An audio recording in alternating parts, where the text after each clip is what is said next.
So, being a bit ranty right now,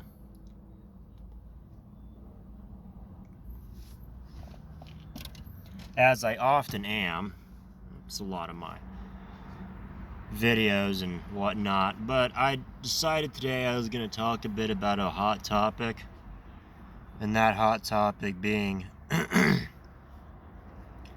that of astrology, particularly with the sign that so many people tend to like and tend to hyperfixate on, and that is of course the sign of Scorpio, and by extension some of the other water signs. So well, for those that would have been born in my generation, or in particular the years of my generation, that being the mid to late millennials, well, I should say early to mid to late millennials,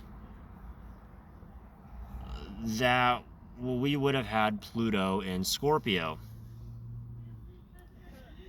And as for those of you that know or are a bit more savvy on the astrology, you would have known that Lilith would have been transiting Scorpio for a little bit of a while now. Mars is also in the mix. Last time I checked, it was just 3 degrees into Scorpio. That's November 8th, 2025. I wasn't paying attention as to whether it was retrograde or not, or if it just exited retrograde. I'm not the most astrologically savvy all the time. I do have to look at the transits, especially for the faster moving planets like Mars. And as for my personal life, and just a lot of major, events that are happening on kind of the world stage, I'm going to have to look at the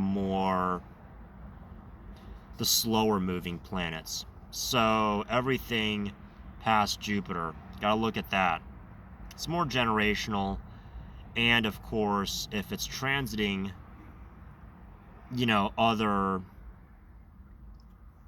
generational planets and or the ascendants or inner planets of prominent world figures.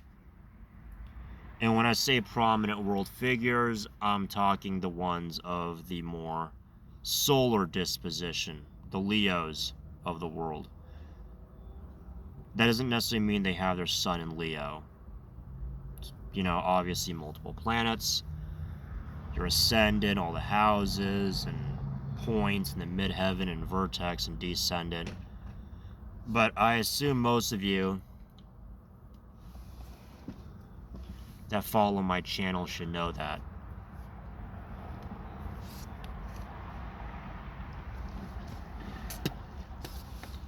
So, if my voice sounds a bit raspy or froggy, it's because I had a bit much of caffeine lately. I got a bunch of stuff to do, and well, less than 4 hours from now.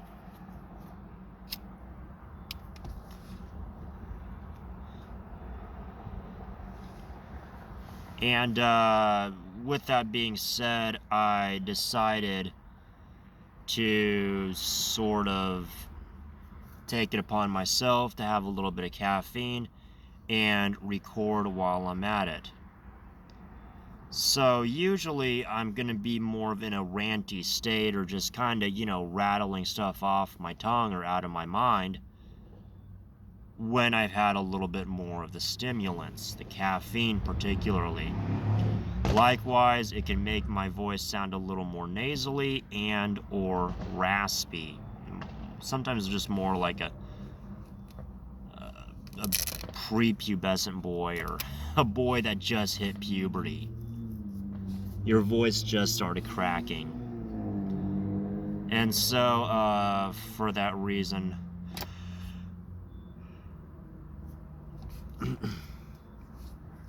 That is just kind of how my voice comes out sometimes.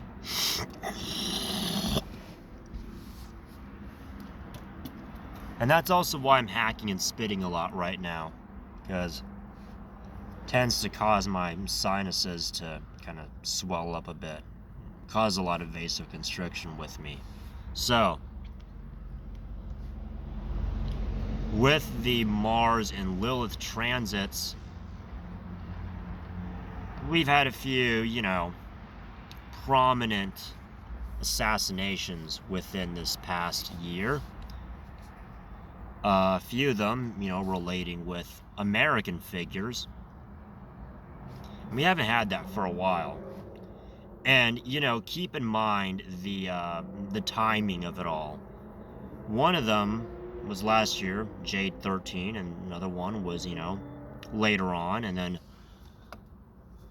a bit later on, it was guy number 3. Well, guy number 1 managed to survive twice. So, that's yours.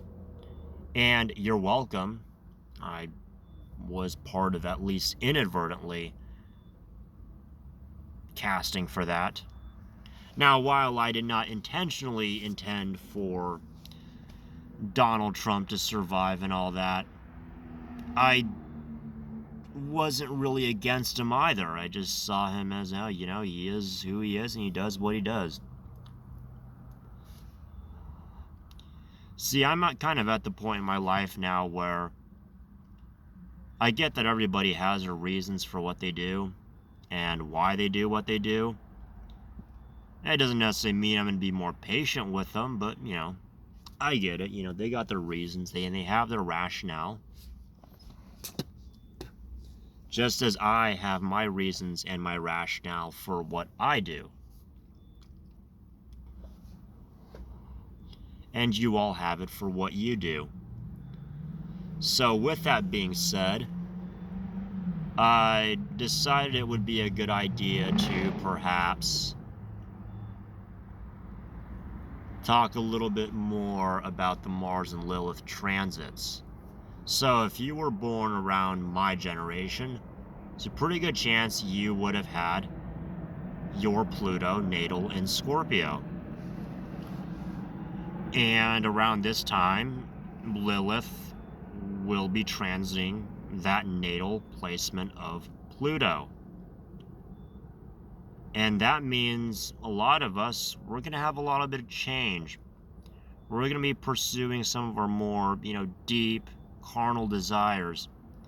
It also means that things are going to be coming out. A lot of stuff is going to be getting exposed. A lot of secrets, a lot of, the plausible deniability just isn't working as of now, at least. It's not going to fly. Maybe a few years back, or maybe when, all this Scorpio stuff gets out of the way, then, go back to being that. And the thing about Scorpio is it's a bit of a sign of envy. Because Scorpio has a lot of traits that people want to have. But they don't really want to deal with Scorpio, nor do they want the drawbacks of Scorpio. The most obvious drawback of Scorpio is, the creep factor, the ick factor, and of course, the fear of death. The fear of having to operate within the bounds. Because behind Scorpio is Libra, the sign that which Saturn is exalted in. And in front of Scorpio is Sagittarius. Well, Sagittarius is Jovian, just kind of, let's go. There's no secrets to be had. There's no loyalty either. There's no rules to be followed. It's all about the higher laws, the higher principles. Pursuing, always on the move. Scorpio likes that, and Scorpio doesn't like that. So Scorpio has the position of sort of being stuck between Saturn and Jupiter. the expander and the restrictor, the immovable object and the unstoppable force. Scorpio kind of balances the two. Now, of course, a lot of people, you want to have sex appeal. You want to, be able to know and dig through the secrets. You want to be alluring, and you want to be a spy, mysterious, or whatever. And quite frankly, a lot of people just get tired of it. See, at this point in my life, Scorpio, signs in Scorpio, if poorly aspected or if in a diurnal chart, you can make it a bit out there. It's not very good at keeping those secrets. Now, Scorpio, I have my Jupiter in Scorpio in the 8th house, of course. However, I'm just going to say that I have a diurnal chart.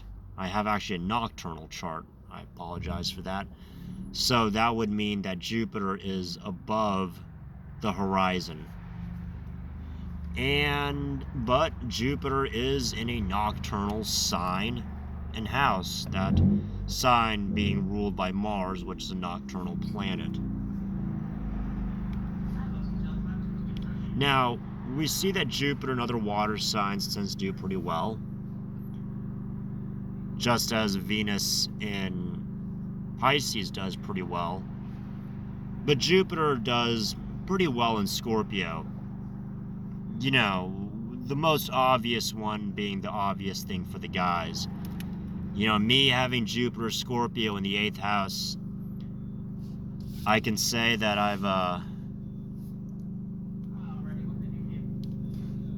I've used up a few of my lives. Used up a few of my little heart points, my little life bar. I have also added some extra lives, but that's something for a different time. Of course, with my Scorpio and Jupiter and Scorpio being above the horizon, I just had to say it out loud like that, didn't I? I'd just brag about it. That's the nature of Jupiter and Sagittarius by nature. So, enough talk about me. I decided we were going to delve a little bit into what's going on with the other planets. Well, Pluto is in Aquarius. It's right around the cusp. Saturn is, kind of going back and forth between Aries and Pisces. And you're seeing with a lot of these planets transiting through Martian signs, martial signs, and with Pluto transiting through a traditionally Saturnian sign, although many would argue that it's more befitting for Uranus, and I would agree.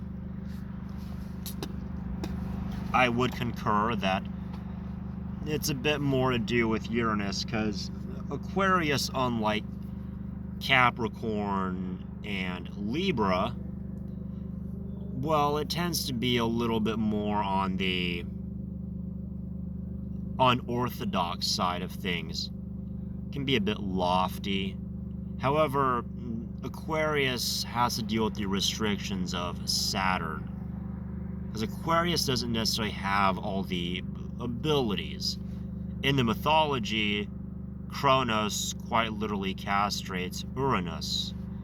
So, without the energy and without the testosterone, without the ability to build muscle, there's not much ability to do much, or to, I guess, procreate. There's actually not very little of the ability to procreate in this matter. Of course, there's plenty of reasons why I would say that's a very bad idea to go out and castrate somebody. I wouldn't even do it to my dogs. I have a rescue dog that was snipped, and he has one of the side effects of not being able to hold his bladder or intestines very well. It's gotten better over the year, but when he's got to go, he's got to go.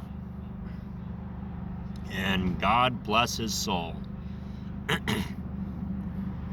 Now, there are plenty of reasons to why that kind of behavior backfires, just as with any behavior that's acted out of vengeance or some kind of need to control somebody else. Particularly something that's acted out of vengeance of a sexual nature. It typically doesn't pan out very well. Now, I've never acted out of vengeance before, as in, feeling the need to hurt somebody physically. But, there were times where I was a bit salty about things and, took things a bit too personally. And I have paid dearly for it. And so, for that reason, I just kind of learned to not do that. So I think that'll wrap it up for today. Quite a few lessons and tidbits that I talked about here. And I hope you all enjoy. Take care.